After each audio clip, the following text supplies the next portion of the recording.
السلام عليكم، مرحبا بكم معايا في فيديو جديد ووصفة جديدة. نتمنى تكونوا كامل بصحة جيدة وبألف خير يا ربي وانتم تشاهدوا في هذا الفيديو. قبل ما نبدأ الفيديو تاعي نطلب منكم فضلا وليس أمرا انكم تشتركوا في القناة وتضغطوا جميل لا فيديو وتفعلوا الجرس التنبيهات هكا باه يوصلكم كل فيديو جديد نحطه. دوك نحط لكم الرابط في أسفل التعليق وصندوق الوصف. وصفة تاع اليوم هي وصفة سهلة بزوج مكونات بركة وانتم درتوا أحلى سوب. نبداو في الطريقة. في قدرة على النار نحط مغرف كبيرة تاع زبدة ونحركها مليح هكا حتى تذوب لي. من بعد ما ذوب لي هذيك الزبدة عندي زوج حبات تاع بصل وثلاث حبات كبار تاع بطاطا، وعندي هنا الفلفل الأسود ومغرف صغيرة معمرة مليح تاع كركم والملح بطبيعة الحال، ونخلط كلش مع بعضه ونقلي. البنة تاع هاد لاصوب انه لازمها تتقلى مليح على الاقل 5 دقائق. من بعد نغطي عليها كيما راكم تشوفوا ونقص عليها النار ونخليها تتقلى لي مليح. هنا من بعد ما تقلت لي الخضر تاعي مليح نقلب كلش مع بعضه كيما تشوفوا هكا باه نتاكد انه ما كاين حتى حاجه لاصقه ليا.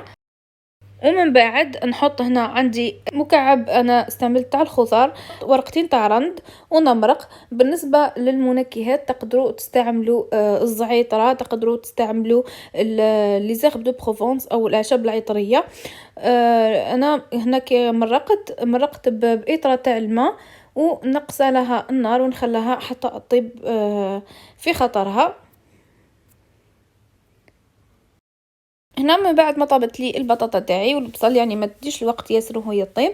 عندي هنا 20 سنتيلتر تاع لا كريم فريش خاصه بالطبخ، نحطها على هذيك لاصوب تاعي او الخضر تاعي قبل ما نرحيهم ونطفي النار. هنا لازم نطفي النار. هنا نحي الرند ومن بعد نحط لها زوز حبات تاع فرماج.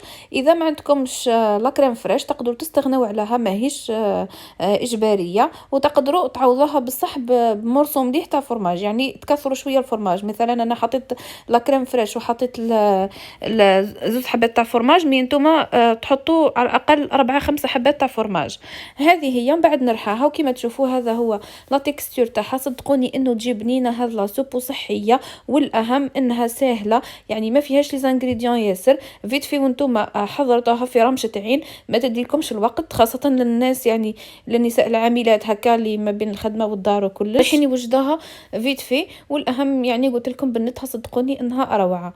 هذه هي. شوفوا القوام تاعها كيفاه يكون. بالنسبه للقوام قادر اللي يحبها هكا، قادر اللي يحبها اخف، قادر اللي يحبها اثقل، يعني هذيك ترجع لكم انتوما.